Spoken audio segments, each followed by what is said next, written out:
This is Talkin Hoopz, the show that discusses real NBA stories, gives you all the latest rumors, and gets you into heated debates. It's dunks and layups. How many of his points have been jump shots? 0. Not 2, not 3, not 4, not 5. 0. It's not happening. Not in this NBA. Maybe in the fantasy NBA that they're playing it, but not in this NBA. We're going to challenge each other in practice. We talking about practice, not a game. Once the game starts, I mean, it's going to be easy. You better get off whatever you're smoking. Strap in, get your popcorn, put your headphones on. This is Talkin Hoopz. It's really good to checking out Talkin Hoopz. Talkin Hoopz, the official talk show of NBRPA Miami. Talkin Hoopz starts right now. Talkin Hoopz, TalkinHoops.com. AJ, Kyle, as always, with you for the show. NBRPA Miami chapter, NBRPAMiami.com. Mark Strickland being a dad tonight, parent-teacher conferences. We'll catch him later on in the show. A lot going on in the world of basketball, people. The first week of the NBA is here. A lot of big stuff happening. Kevin Love, Michael Carter Williams making some noise in the league. Dwight Howard playing with the Rockets. A little drama going on in LA when they played the Clippers. We'll have that. And Anthony Davis has arrived. He is here. He's the real deal. But before we get into all that, Kyle, how's your weekend going, man? Or how was your weekend? Yeah, the weekend was good. Everything was good. Enjoyed some good basketball. I'm glad that the first week of NBA has arrived and it's come and gone, and I just love it. I mean, it's so much excitement. So many things are going on. You mentioned Anthony Davis, just a beast in the first week. Crazy. Michael Carter Williams, I mean, he burst onto the scene out of nowhere. So much is going on. Really excited to get into tonight's show because there's a lot to talk about. Yeah, no, definitely a lot to talk about, and let's just jump right into it. And how about we talk about the teams that have kind of been shocking people? One being the Sixers. Two being the the Phoenix Suns.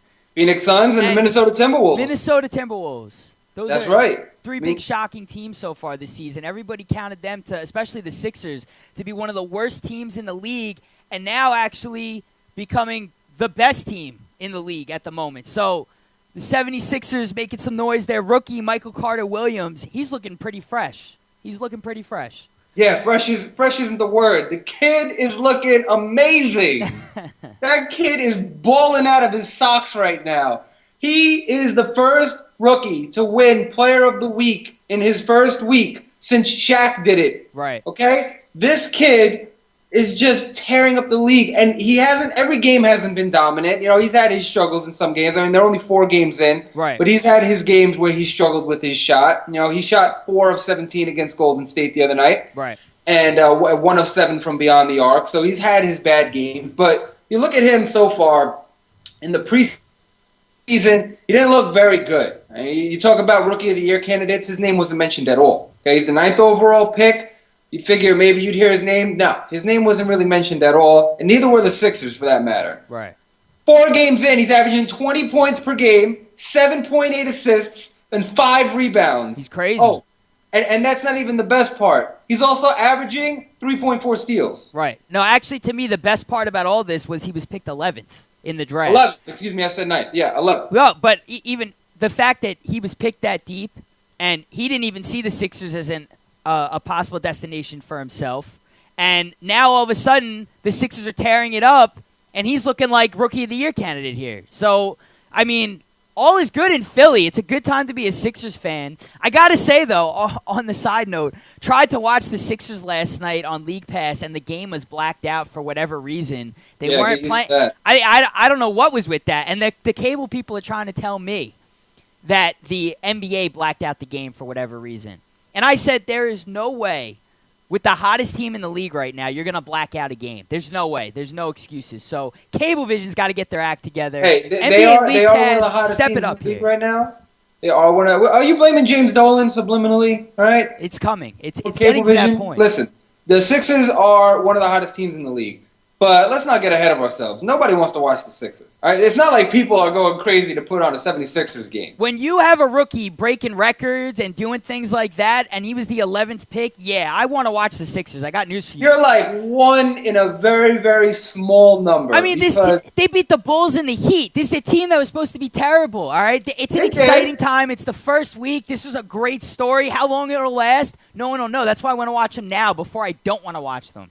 That's true. But there's not, you got to be a Sixers fan or a true NBA fan. Because if you're a Knicks fan or you're a Celtics fan or you're a Golden State Warriors fan, who's going to pass up watching their team to watch the Sixers instead? That's one. Right. Okay. You can see that with Miami. Like if you're a Celtics fan and the Celtics are terrible, you could probably put on a Heat game if you want to watch basketball. You could put on a Golden State Warriors game to be entertained. Right. Nobody's putting on a Sixers game. It's a very small number right now. Look, if they keep it up, we're only 4 games in. Right. Okay.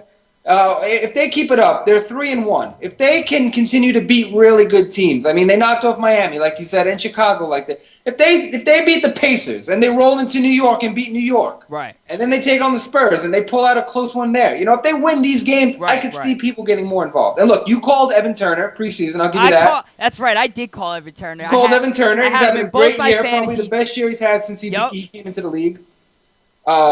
He's and the Sixers, right? They didn't even pick up his contract, right? No, they don't see him in there. Apparently, he feels that. What's the Henske? What's the guy's name? What's the general manager for the 76ers? He didn't have anything to do with Evan Turner. Evan Turner feels like he's not in his plans. They didn't reach out to him about a contract extension. I mean, so I don't blame Evan Turner for feeling that way. I don't blame him for not even wanting to come back. He's been a true professional. That's what the coaches said through the process. So, in my opinion, next year, whoever lands Evan Turner, they're in for a real treat because I think next year is going to be his best season ever. Oh, he's having his best year right now, and I think you're talking about Stefanski, right? Stefanski, correct. Right. Correct. Okay. Stefanski. So, and we'll talk about Evan Turner, and I really want to get into not everybody, but the Sixers have like 5 guys averaging double-digit points. Yeah. It's not just MCW. Carter Williams is having a great year. We look at Evan Turner's numbers: 21.8 points per game, 3 rebounds, and 5 assists. Right. And that's kind of coming out of nowhere. He's my bet. Well, it is coming out of nowhere, but these were the type of numbers he was putting up in the preseason. Now, granted, it is preseason, right? But it was signs that this was going to be a guy they were going to rely on this year with the team that they had. And I said, Evan Turner, this is a chance for him. It's a contract year. This is a chance for him to really showboat what he has not been able to. Well, we're only a week in, but he's my candidate for a most improved player. Right. Okay? He's got to be. Last season, he averaged 13 points per game. Now he's averaging 21.8. Right. So that's a huge jump. This guy, I don't know if he'll be able to keep up this production. Okay? I have to see more. This is too small of a sample size. But what he's done so far can't be ignored. Right. MCW has a legit chance of Rookie of the Year now, and I'll tell you why. It's not because of the numbers he's putting up, because there's no guarantee that he's going to keep those numbers going. But because he's on such a, I don't want to say bad team, because right now they're not, but because they're probably going to be a really bad team, and that backcourt is so thin in Philadelphia, he's going to get a ton of playing time. And you can't say the same about like Ben McLemore in Sacramento. That's a crowded backcourt there. Right. You can't say the same about Anthony Bennett right now. He's struggling with it. We'll get into that Anthony Bennett thing. You can't say the same for Nerlens Noel. He's not even playing. Right. You got a bunch of rookies who are good but are on good teams, so their playing time is going to be diminished. Right. But Michael Carter Williams is going to get all the time he can handle. Right. He's probably going to get 30 minutes a game. More. He's probably going to average more than 34 minutes a game. Yeah. So he's going to have as much opportunity as anyone in the league to take that Rookie of the Year honor home. Right. So that's the Sixers. But they're not the only team. Michael Carter Williams, like we said, he won Player of the Week for the Eastern Conference. How about in the West with Kevin Love? Yeah. And the Timberwolves last season, everybody said the Timberwolves were going to make the playoffs. They looked like a good shot to make the 7-8 seed. And then injuries completely decimated them. Yeah. Including Kevin Love and Ricky Rubio and Kirilenko. Don't forget they had Brandon Royal last year. He went down. Ton of injuries to that team. Fast forward to this year, they're healthy now, and Kevin Love is averaging 26 points and 14 rebounds a game. Yeah. He's in beast mode. And I got to tell you, on a personal standpoint, I passed up on Kevin Love from the injury last season, thinking that maybe he could get injured again. I don't want to risk it. For Kyrie Irving, which has been a total mistake, and that's no knock to you, Kyrie, but you just haven't been performing. But, man, I could have had Kevin Love with the 7th pick, and I chose Kyrie Irving, and I'm kicking myself in the head right now. I really am. Every night. Just to counter that, I had the 6th pick in my own draft, and I did take Kevin Love. Yeah. So I'm enjoying a hearty bowl of points, points, rebounds, offensive rebounds, 3-pointers, all that good stuff. That's great. You know, we're all so happy that you took him, but I'm just letting you know, this guy is a power forward who can knock down the 3. He abused the Knicks and the Garden so much so that Spike Lee gave him a pound. He almost had the buzzer-beating shot against Cleveland. That was pretty close to going in, too. And they were down by like 21 points at one point in that game. What's really impressed me about Love is the fact that he's been able to rebound as well as he has next to Pekovic. You know, I thought Love's rebounding numbers were going to go down a little bit because of how strong of a year Pekovic had last season. And that's not been the case at all. And I've just been really surprised that he's been able to put up these kind of numbers, but especially on the rebounding with a guy like Pekovic right next to you. I mean, that's crazy. When you're a stud, you're a stud. It doesn't matter. Look, everybody thought LeBron James' numbers might suffer with Dwayne Wade and Bosh. They flourished. Right. When you're good, you're good. You find a way to still be good. You know, right. Your numbers and stats, they shouldn't be affected because other people. It should make you better. Sometimes I watch shows, you know, and these analysts or these I don't know, former players, or they say, yeah, you know what, like this guy's in town now. It's probably going to bring down his stuff.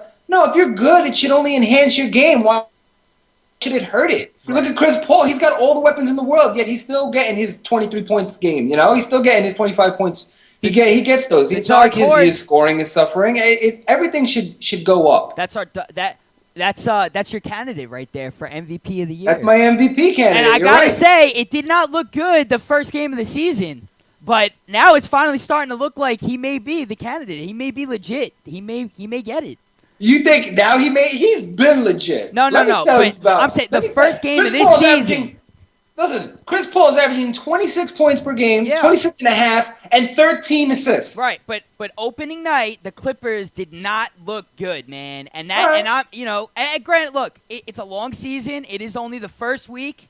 You know, teams that were projected to be good, let's see where we are 2 weeks from now. Right. But, you know, when I saw the Clippers play, I was going, not liking this right now. And if this is how they're going to play the rest of the year, not liking Chris Paul to be MVP, because winning always takes care of things. So if the Clippers were going to perform like that, not seeing that. But after watching the last 2 games, yeah, the Clippers are a contender. They're a legit contender. Blake Griffin has looked much better. Yeah. Much better. And, you know, the knocks that he got after the first game of he's got to be this kind of player. He's got to up this. He's definitely answering that. He's learning to catch the ball deeper in the post, so he's more effective, and it's showing. It is showing every game where he's positioning himself. He's not just taking all bad shots, and he's also not trying to be someone he's not. He's being Blake Griffin that we know, catching alley-oops from Chris Paul, running the fast break. But he's being much smarter when he has the ball on isolation plays, and I like it. I like it a lot. 20 and 10 guy right now. He's averaging a double-double. He'll probably average a double-double for the season. That's the kind of player that he is right now. Even though he doesn't have a jump shot, he still finds a way because of his athleticism and explosion. Obviously, later on in his career, when he doesn't have that anymore and he can't get to the basket, that's going to be a different story. But that's for a different time. You know, his game does have to evolve, obviously. But the Clippers are 3-1. Right? They look bad, like you said, against the Lakers.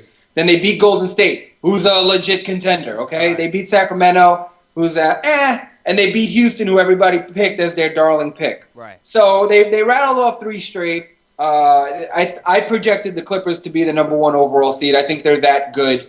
And I also think that Chris Paul is the MVP. But another guy who I think I don't want to say came out of nowhere because expectations were always high for him. But early MVP candidates, I'm looking at Chris Paul, and I'm looking at Anthony Davis. Wow. 23 points per game, 12 rebounds per game, and here's the best number of all of it, 4 blocks per game. Okay, last season, it wasn't great for him. No. Okay, I think a lot of people expected better out of him. because he was so hyped. Right. He Well, was gonna be the man. injuries play into that, though. You got to remember, Right. injuries play into a player's success, okay? And if a guy is injured, anytime he gets injured, he can't just come back and turn it on. Not every player is like Russell Westbrook, okay? You don't just come back and you're immediately effective, okay? You may alter the outcome of a game here and there, but you're not fully back to yourself. And that's any time you miss game action because of any injury, whether it's a paper cut, finger injury,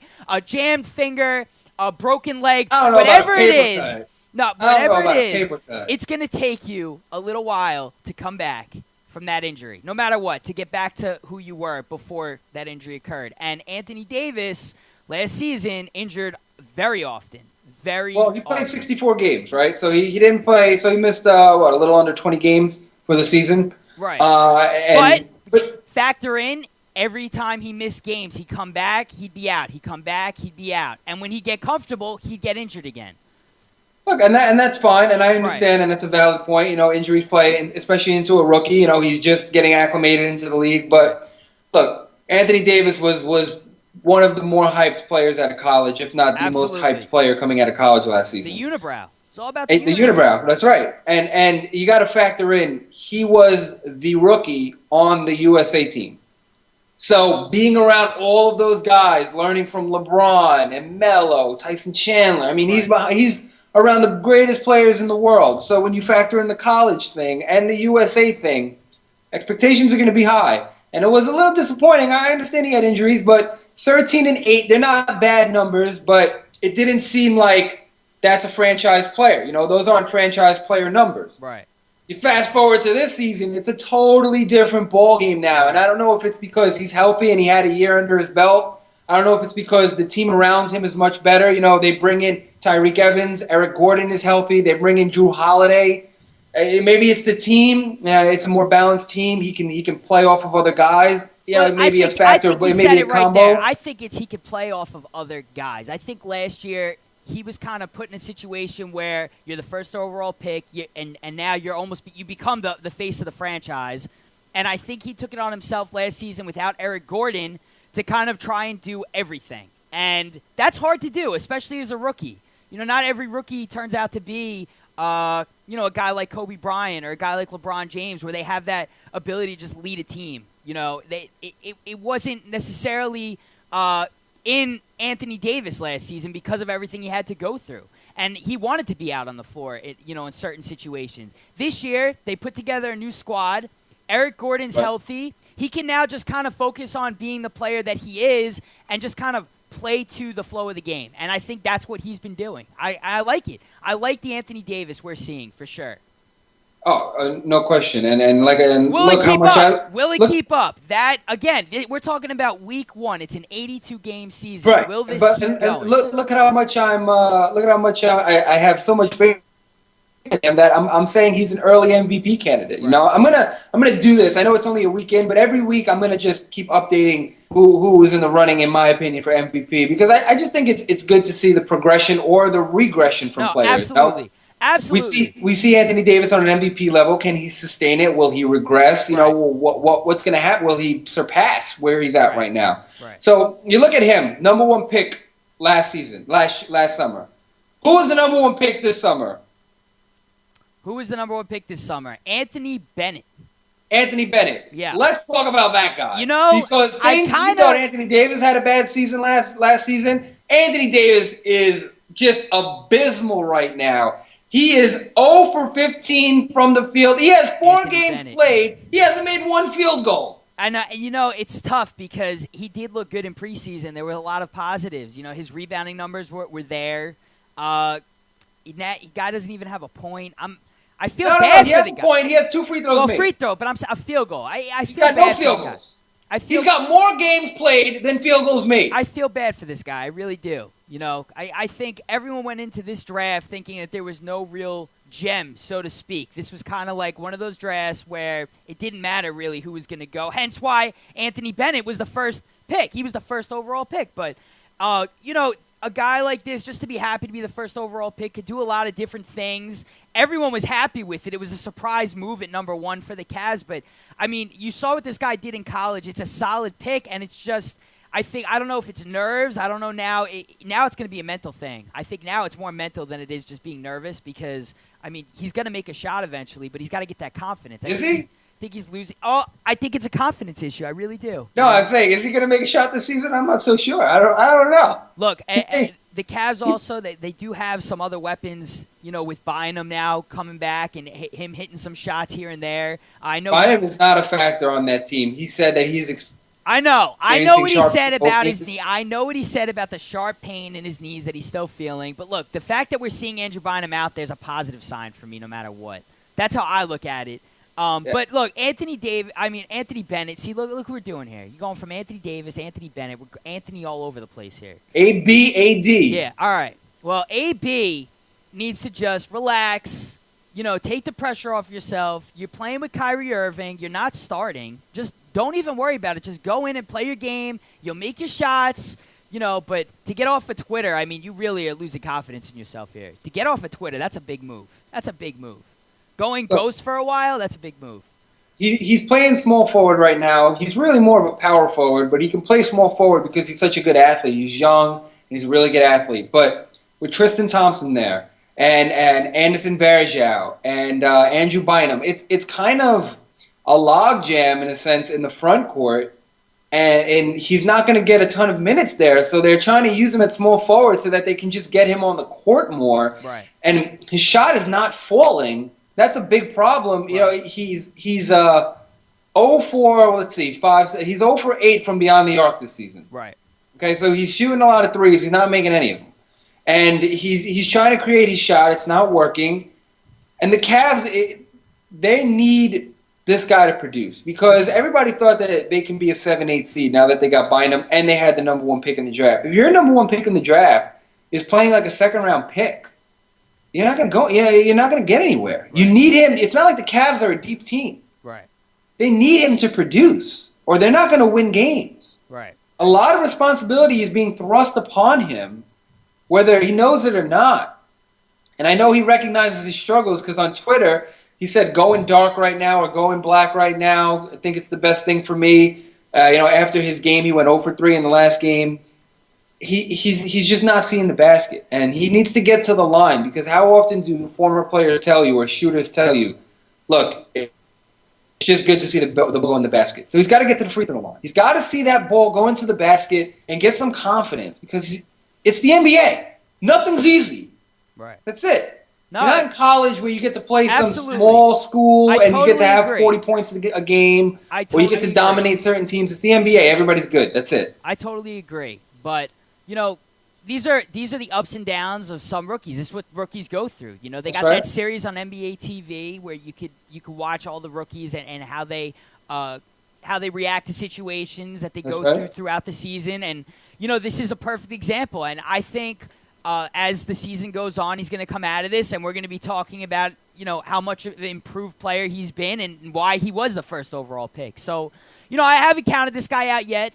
I think it's a matter of just getting used to certain things. But I gotta say, for week 1, everything that's gone on this entire week, we're seeing two things. Yeah, we're seeing a 76ers team from the bottom, literally ranked at the bottom, maybe projected to be worse than the Bobcats. The worst team. Surprise people. And Right. then you're seeing the other situation where is a team that's actually pretty stacked like Minnesota, but pointed to not make the playoffs, now being one of the teams that look like they're definitely going to make the playoffs.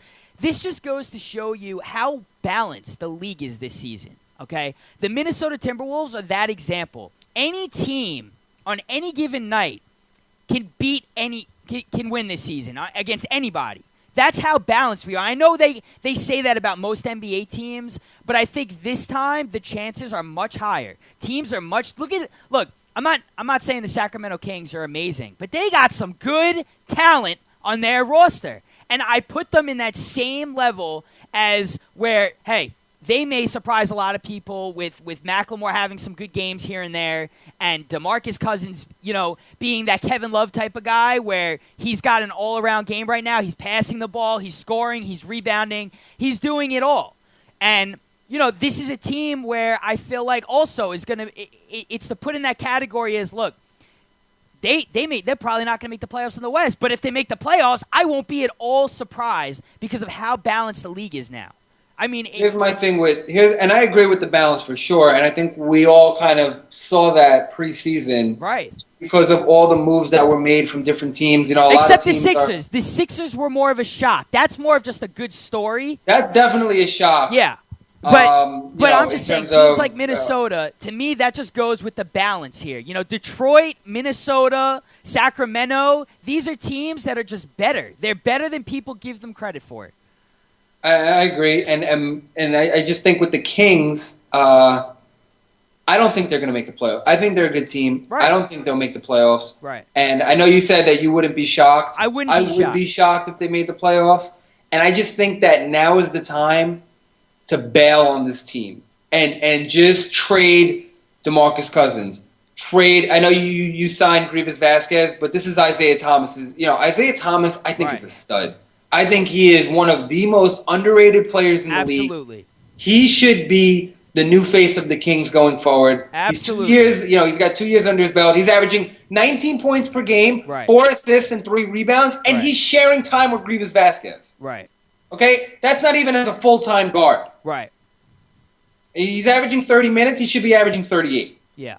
I think that the Kings need to trade pretty much everybody except for Isaiah Thomas. Look, DeMarcus Cousins, easy first-round pick. I like Macklemore, too. I really do. Yeah, well, he's a rookie. Of course, not Macklemore. I don't think they should trade Macklemore either. But I know that they declined Jimmer Fredette, so he's going to be an unrestricted free agent. Right. But Pat Patterson, Jason Thompson, DeMarcus Cousins, Chuck Hayes, John Salmons. Right. They all need to Grievous Vasquez.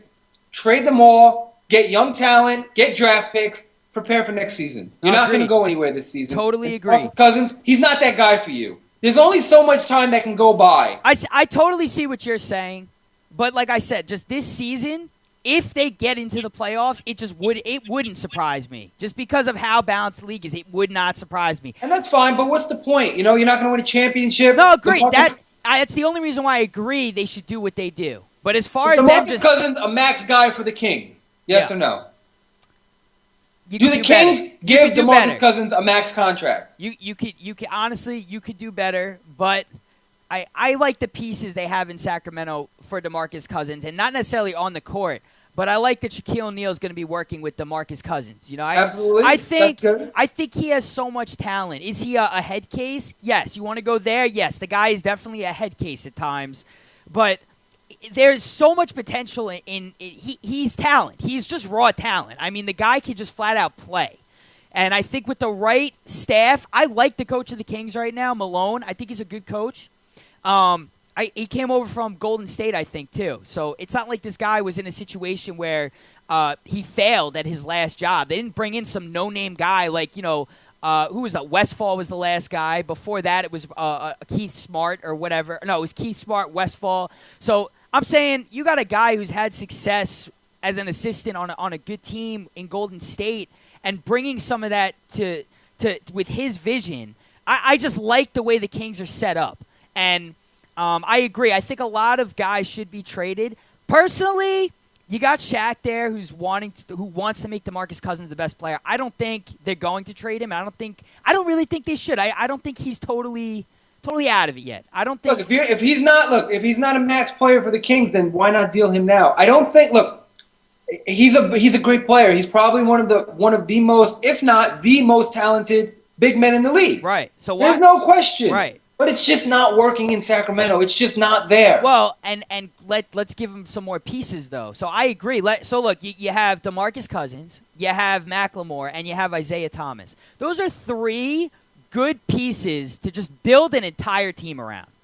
But you have to make the decision at some point of, do we give DeMarcus John Cousins Salmon's a contract? That's not a fun contract. Get rid of it. You got to dump it. There's players on this team that are just taking up cap that really have no business playing when you have other guys that are young and talented that are just coming into the league that are already showing signs of being better than you. And not to knock Salmons, but it's just, look, for his contract, it's enough already. Move the guy and, bring in someone that can help. Trade. Look, you like Isaiah Thomas? Well, then move. You can get talent for Vasquez. I mean, you have tradable assets here. So if you're saying now is the time to make trades, absolutely.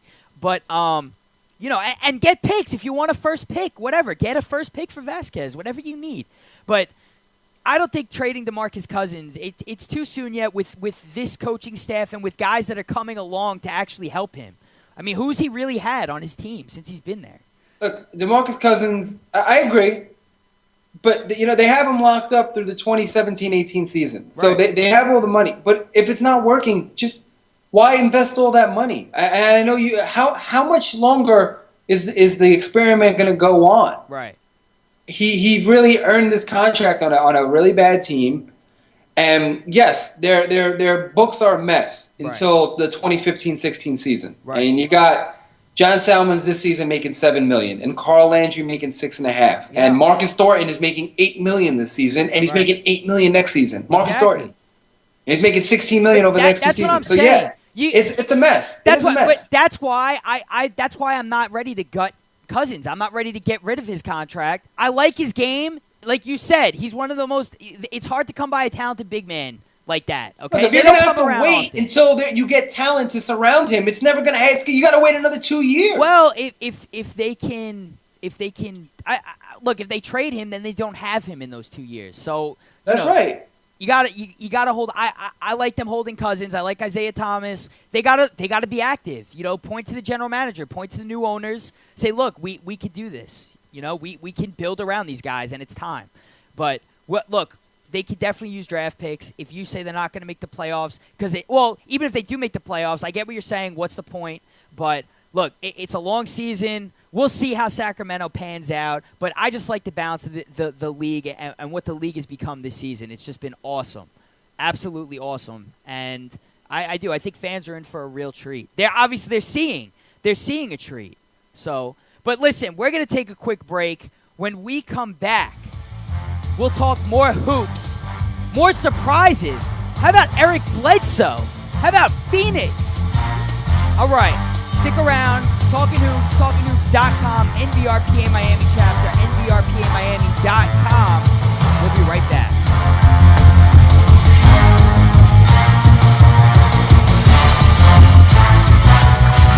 Don't foul out. Talkin Hoopz will be right back.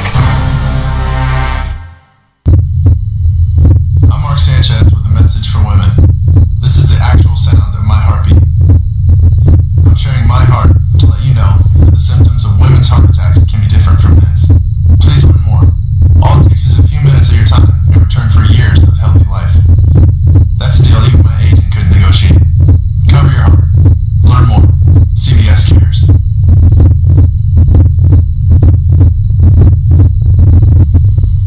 The new free CBS Radio app streams your favorite CBS radio stations, as well as all your favorite AOL and Yahoo music stations directly to your iPhone, iPod Touch, and BlackBerry Bold. With 30 genres of professionally programmed stations at your fingertips, you can hear whatever you want, whenever you want. Stations like K-Rock, 1010 Wins, WFAN, AMP, and over 600 others. Now you can easily take your favorite stations with you on the go. The CBS Radio app is everything you wanted from streaming radio and a whole lot more. Go to cbsradio.com/mobile to download your app today. This is AJ, and you're checking out Talkin Hoopz, where you can hear the true legends of basketball. If you missed any of the action from today's show, you can find the full episode on TalkinHoops.com or YouTube.com/TalkinHoops. And don't forget to follow @TalkinHoops on Twitter and give us a like on Facebook for all the latest around the league.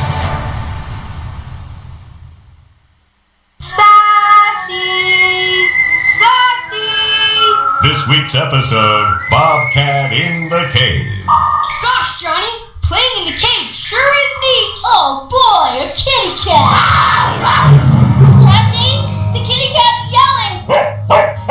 What, Sassy? It's not a kitty, it's a bobcat? Speaking of cats, you'd like to stress the importance of adopting cats from animal shelters? Over 5 million cats go into animal shelters every year? And with millions of healthy cats to choose from, it's a shame more people don't adopt from shelters? This bobcat's heavy.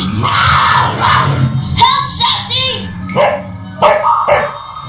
Why bother? We'll just get into more trouble tomorrow? What's that supposed to mean? Oh, nuts! Sassy is brought to you by the Ad Council and the ShelterPetProject.org. Remember, adopt. My dream is to become a mechanical engineer. My dream is to be a ballerina. My dream is to be a veterinarian. I want to be a chef, truck driver, a teacher, a shoe designer, professional skateboarder. But right now, I'm just a kid. Just a kid. I'm just a kid. I'm just a kid ready to be adopted. Ready to be adopted. I'm just a kid ready to be adopted. For the facts about adopting a child from foster care, contact the Dave Thomas Foundation for Adoption. Hey guys, this is AJ. Want to talk more hoops? The greatest show in overtime. Check out TalkinHoops.com. Catch you on the rebound. Welcome back to Talkin Hoopz. About 15 players in the team. 14 get along. Now here's a guy who likes to dunk. On an 8.5-foot ring. Take it away, AJ. And we are back, Talkin Hoopz, TalkinHoops.com. AJ, Kyle, hanging with you for the show. Always a pleasure talking basketball with you, Kyle. Always a pleasure. You're too kind.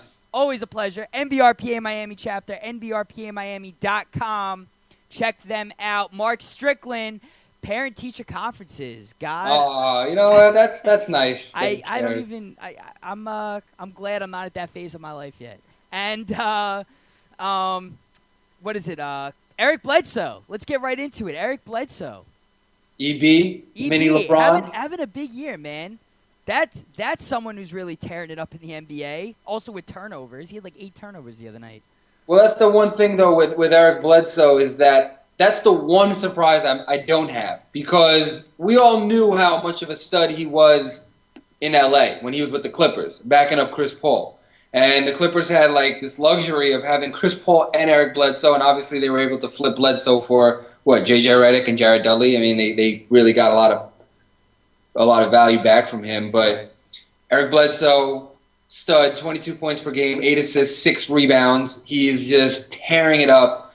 He is a franchise player for sure. Super young. He's only 23 years old. He's got all the time in the world. Extension. What? They didn't give him the extension.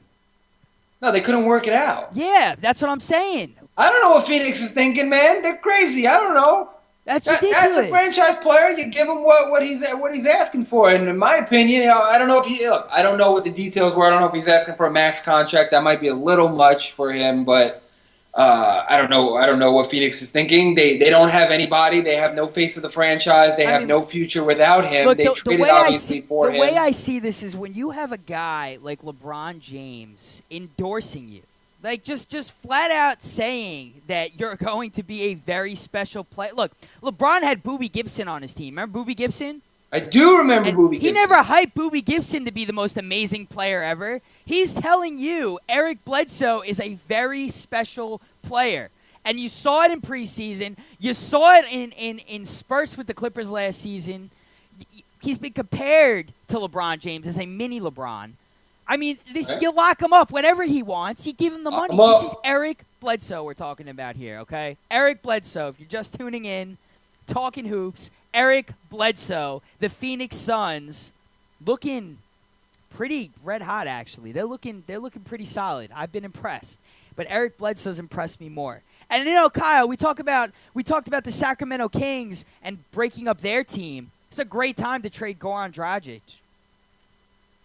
You could trade Goran Dragic for sure. It's a great time I think to trade a lot of people expected them to trade him once Bledsoe came into town. Yeah. I am almost 100% that he'll be gone. Dragic will be gone by the deadline. I don't see them keeping him.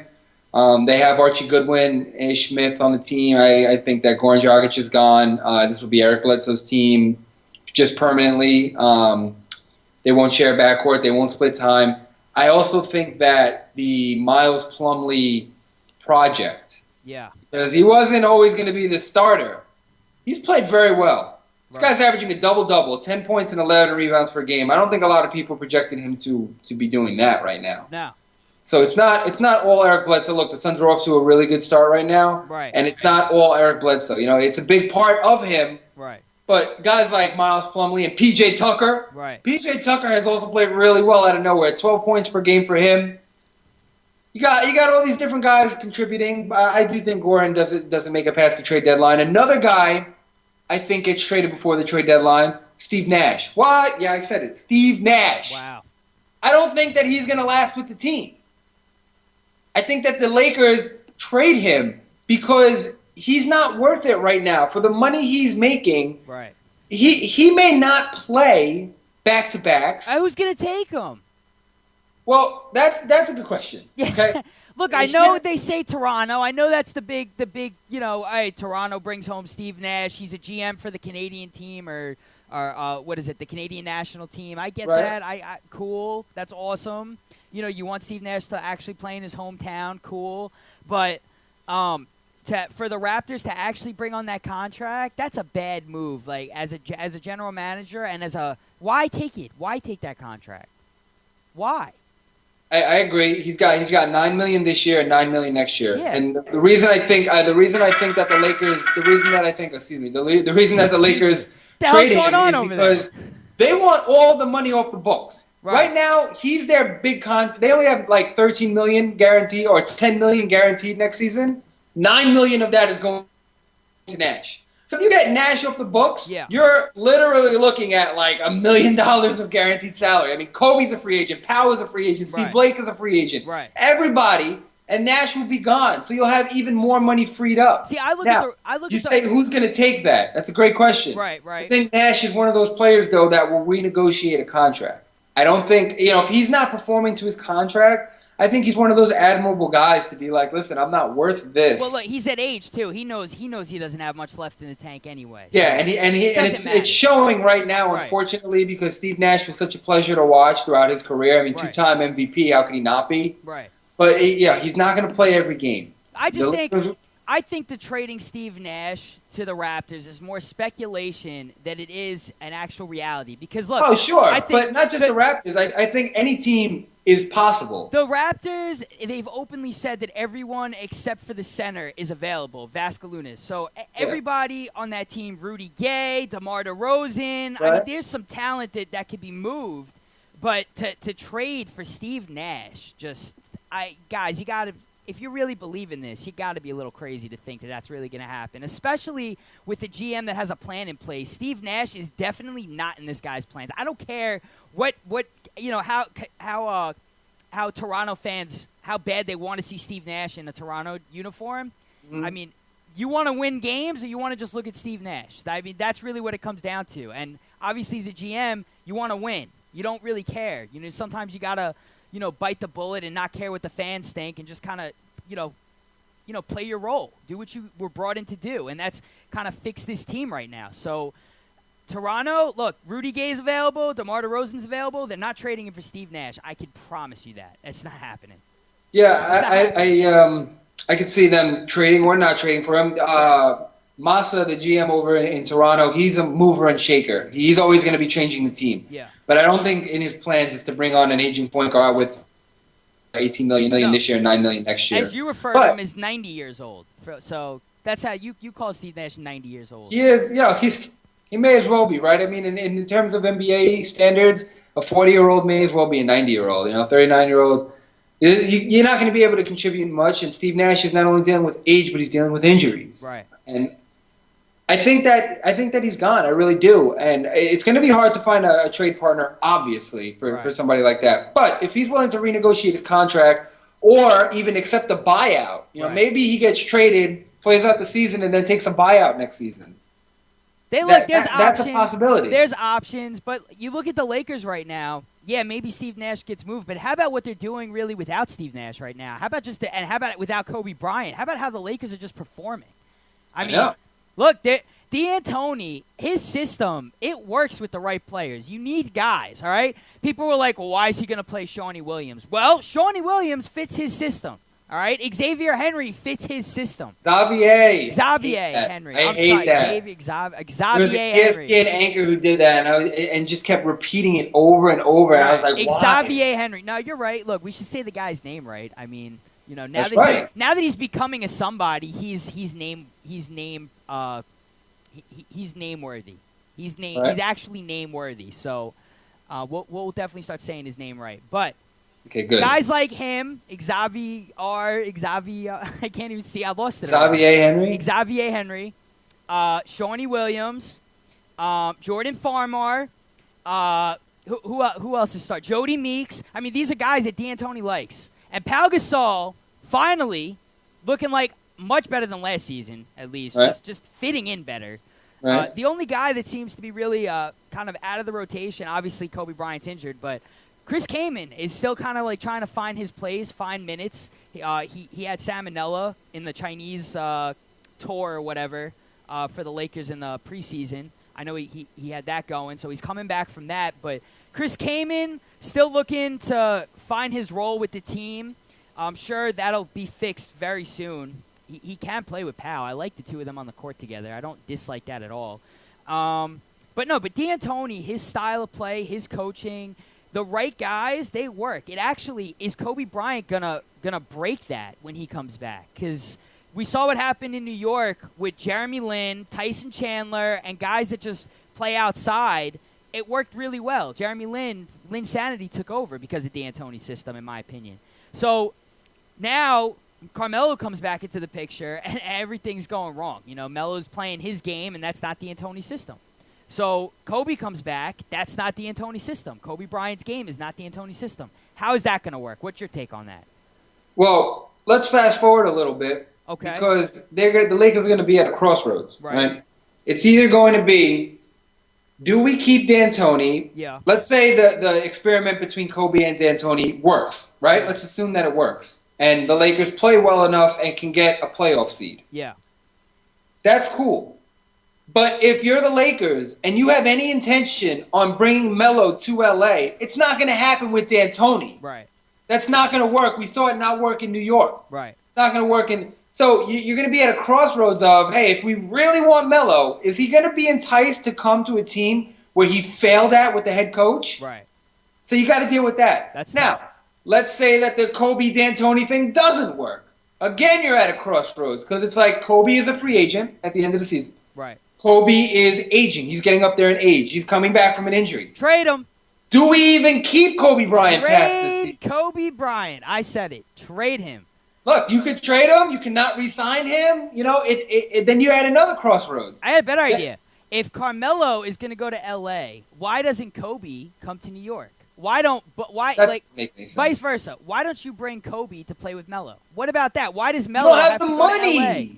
Well, L.A. has the money. New York does not. New York does not have the money, but Amari Stoudemire will be coming off the books soon. No, he won't. Not next season. No, He's the got following 2 years left. the following yeah, but that's just it. It's a tradable contract at that point because people want that to expire. So I look at Amari to be moved sooner than later, actually, because But you would have to wait until next season actually comes, right? And Kobe Bryant will have already signed a deal. Yeah, all right. If you look at it like that, but I'm just saying, all right. Melo's not leaving the Knicks. It's not happening. All right, he's not going to L.A. So if he wants to play with Kobe, then Kobe's got to schlep out to New York and figure it out somehow. That's how that's working. All right, because Melo's not going to be in the purple and gold. It's not going to happen. And I'm not just saying that as a Knicks fan. I'm not saying that as Melo's the guy right now in New York.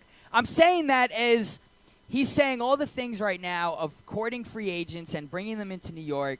It's not happening. Whether he's trying to fix what he said or not, he's not leaving the Knicks. I'm telling you. I'm calling it now. He's not going to leave New York. I don't think he's going to leave the Knicks either. So that's you what can I tell mean. me all you want. Yeah. You can tell me all day if you'd like. I agree with you. Listen, he's not here's leaving the thing. Maybe next season, when this season is over, maybe the Knicks can buy Amari out. Okay. I don't know what the possibility of that is. I don't know if there's anything in his contract that says that he can't be bought out. Right. But maybe the Knicks come to him with a number and say, hey, listen, we appreciate everything you did, but we really need your contract off the books. Right. Here's a number on the piece of paper. Accept it or not. You know, write a number down on this piece of paper. Are you going to orchestrate this deal, Kyle? Are you going to talk to Amari and, work this out? Listen, Amari Stoudemire, to me, he's a great player. He's a great guy. I don't think that he would be insulted if the Knicks came to him after all that they've been through with him. I mean, this guy is not even going to play every game. He's not going to play back-to-backs. He's going to – there's some weird thing that I've never heard of ever from any team. He's going to alternate games with another guy on the roster. Yeah. So when Kenyon Martin plays, Amari Stoudemire doesn't. And when Amari Stoudemire plays, Kenyon Martin doesn't. And I've never heard of that in my life. But here in New York, biggest market, and it's happening. Right. So with all these things surrounding him, all these knee procedures, he's undergone 3 in the past 12 or 13 months. Right. All these things that have happened, I think that he may be open to a buyout. And if he's bought out, Then Melo can recruit some guys. Then you get into the possibility of maybe Kobe will come to New York because then you have money free. Then you can trade guys if you have to.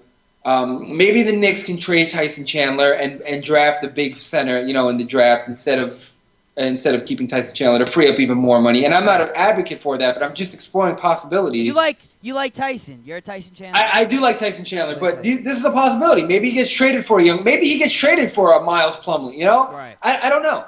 But if Amari Stoudemire is bought out, then you get into some real possibilities. Then you can explore some avenues as to what the Knicks can do. Because going into next season, you're kind of looking at the same kind of thing that they have this year. You got J.R. Smith's contract on the books, and Melo, if he opts back in, they're going to be paying him even more money. Tyson Chandler is still going to be on the books. So you're going to have kind of the same roster. Right. You're not going to have a lot of options. But if somebody's bought out, or you can work a Tyson Chandler deal to free up some more money, maybe trade Tyson Chandler for a younger center who doesn't make as much, then you get into that. But until that happens, Kobe cannot come to New York. It's not going to happen. Well, look, sorry to burst the bubble. It's not going to happen. Melo knows the situation the Knicks are in right now.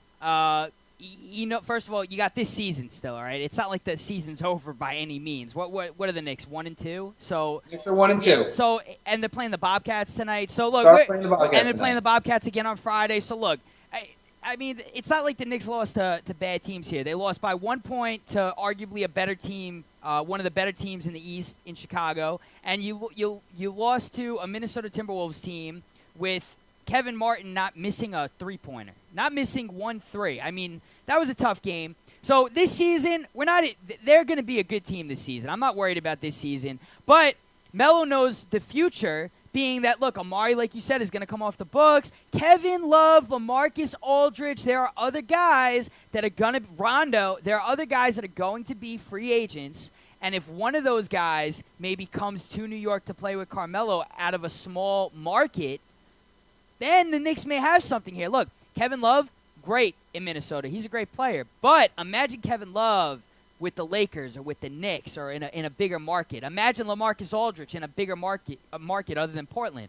There are options here, I think, that year, and Melo can get one of those guys to New York. And it would be awesome if Kevin Love came to the Knicks with Carmelo Anthony. I'm just saying. Here's my problem with the culture of the Knicks, and you just summed it up. That you said Melo can get these guys to come to New York. What happened to wanting to play in New York? Right. Why do we need somebody to recruit? Right. Okay? It's not a small market where you got to have one-star player and go through him to make your city appealing. This is New York. Right. Carmelo, James Dolan, nobody should be trying to sell the Knicks. It's the Knicks. And it's New York. Right. You should not be sold on coming here. Right. You should want to come and play here. And that is the problem with the culture of New York, that they have been bad for so long, and even when they make the playoffs, they're still bad. Right. Okay? Last season, they did not look good against the Pacers. It's not like it was an entertaining series by any means. They got dominated flat out. Right. They even gave, I think, 2 games to Boston, and Boston didn't even have a full, healthy roster. Right. No, look. Gotta be kidding me. You're Why right. are we selling the Knicks to players? Kevin Love, LaMarcus Aldridge, Rajon Rondo. Right. These guys should be like, what? New York You wants shouldn't have me? to sell New York. Yeah, I want to play there. Perfect example, when Tyson Chandler was a free agent, when he heard that New York was even interested, it was a no-brainer. He just went to the Knicks. It wasn't even like he had to think about it. He just wanted to be in New York. He wanted to play for the Knicks. Opportunities like that, they don't come every day. All right? They don't come every day. Apparently nobody cares because Tyson cares. Carmelo Anthony has to call people Tyson in his cares. black book for them to know that the Knicks are available. I want to see this black book, first of all. All right? I want to see that black book, I too. really want to see this black book. I want to see the ladies that he has in there. Hey, I'm sure he's a faithful guy. Yeah. But he's got to have a ton of attractive female friends. I want to see that black book for that reason. Yeah, for sure. For sure. Gotta have, and if he doesn't, Lala's got to be able to hook me up with somebody. Lala could definitely hook you up. Look, the chances of Lala she's friends with Kim Kardashian. She could hook you up. Are very slim.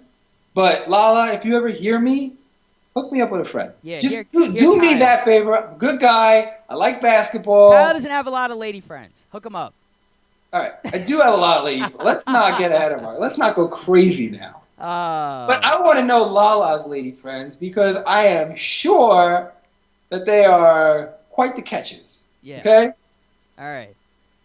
You got a little glow in your eye right now, Kyle. You're looking a little. We got to get Carmelo. Listen, when Carmelo comes on the show, all right, when he calls in, we're going to make sure this black book is right in front of him. Actually, we're going to ask him about that, but make sure this black book is right in front of him. He can go through all the entire list right over the phone with us, all right? I'll spend the whole interview going through that book. I just want to know what's in it. I want to know who he's talking to. He's talking to Taxman. He's talking to Kobe. I don't care about that. I want the ladies, and I want all the good players that he's making phone calls to, supposedly, that he's trying to get to New York. See, that's how the league has evolved in a sense, Matt. This social media and right. And the league has evolved in the sense that everybody has black books. That's how the league's evolved. I'm sure his black book it's just stored in his cell phone. It was just a figure of speech. Right. But again, he shouldn't be selling the Knicks. Like nobody should be selling the Knicks. It's not something you sell. Right. I just can't understand it, and that's why I took it. I was offended for the Lakers franchise that they went to such lengths to keep Dwight Howard. They did a banner. They did all these gestures. Look, you're the Lakers. You are not only one of the most prominent teams in the NBA, you are one of the most distinguished and respected franchises in all of sports. Right. And for you to have to stoop down to try and sell yourself to anyone is insane to me. Right. It's the Lakers. You either want to play and be great in this market or not. You either want to rise to the challenge or not. Look, I got to say, though, and you're absolutely right about the Lakers, but I'm liking Dwight in Houston right now. I think that was a great move for himself. I really do. I just like the talent. I love James Harden. I like Chandler Parsons. Jeremy Lin is Jeremy Lin. And they got some bench players. I like Francisco Garcia, believe it or not, on that team. I like Caspy's coming along. He's actually playing. Omri Caspy. I liked watching him play the other night. So I like the team in Houston. I think he's a great fit. Asik, I think those two are going to play better than people give him credit for. And, I think it was the right move for Dwight. I really do. And not that he had a bad year last season. His statistics really weren't, terrible. It was actually still the league leading rebounder and everything, despite what the Lakers went through. But I like this move for Houston. I did. I liked it for Dwight. I like their team this year, and I think they are gonna be there contending this season. I'm sure that they will be. I think I don't disagree with you on that. Obviously, they're going to be contenders. The Lakers shouldn't have to sell themselves. You're right, but Dwight, you made the right move for yourself to leave the Lakers and go to Houston and just get away from the drama and just bury the hatchet, and that's it. That's it. He made the right choice. So. Yeah, he made the decision that was best for him, which is what you should do. You should make the decision based on where you want to go and not be pressured into playing somewhere. And look, if you really didn't want to play for the Lakers, that's fine. You're not obligated by any means to stay there. Right. I'm just saying from the franchise's point of view, grow up. Jeez, give me a break. Yeah. You're gonna sit there and try and sell yourselves, and you're the Lakers. Look at your banner. That is sad. That is really sad. And it's the same thing that the Knicks are kind of doing right now. And if New York goes to, some crazy lengths to keep Melo in New York, if this Melo free agency develops into a Dwightmare, and the Knicks are, taking out ads and trying to do all these things and, recruiting Spike Lee to keep Melo in New York, I'm going to be offended. Because it's yo, Melo, look, you're a great player, but if you don't want to be in New York, cool. I'm not going to go crazy over it. This is the Knicks. Right. I'm a Knicks fan. It's you either want to play here or you don't. Right. And that's it. You either want to be great in a great city or not. And it's a simple decision. If you don't, best of luck, man. Yeah, I agree. I do agree. Sorry. I totally agree. But we'll see what happens with the Knicks. It's still a long season. Let's see how the melodrama pans out. Let's just see where it goes, where it takes us. Let's see who makes the All-Star teams, though. Michael Carter-Williams looking like an early pick right now. Right. Definitely looking like an early pick. But look, it's been exciting so far. Week 1 in the books. Week 2 kicking off. We're here. Last night was pretty good. Sunday's games were pretty solid. So, hey, a lot of good stuff happening. A lot of exciting stuff going on in the NBA, and now's the time to be a fan for sure. For sure. Absolutely. I just look forward to a great season. Balance, everybody upsetting everybody. And let's just get it, babe. Let's get it. Gotta get it. Gotta get it. Gotta get it. All right, Mark. I hope teacher-parent conferences went well tonight. We'll catch you next week. Shout out to Michael Redd for retiring, or going to be retiring, announcing retirement tomorrow night at the Bucks game. Solid 12-year career and a gold medal winner in the Olympics for Team USA. So congrats to Michael Redd. Hopefully we'll talk to him soon and wish him the best of luck. And until next time, for the NBRPA Miami chapter, NBRPAMiami.com, and Talkin Hoopz, AJ, Kyle, catch you on the rebound. Until Talkin Hoopz comes back into play, stay connected by getting at us on iTunes. Keep up to date with all the latest basketball news and rumors, and check out all our shows by logging on to TalkinHoops.com. Catch you on the rebound.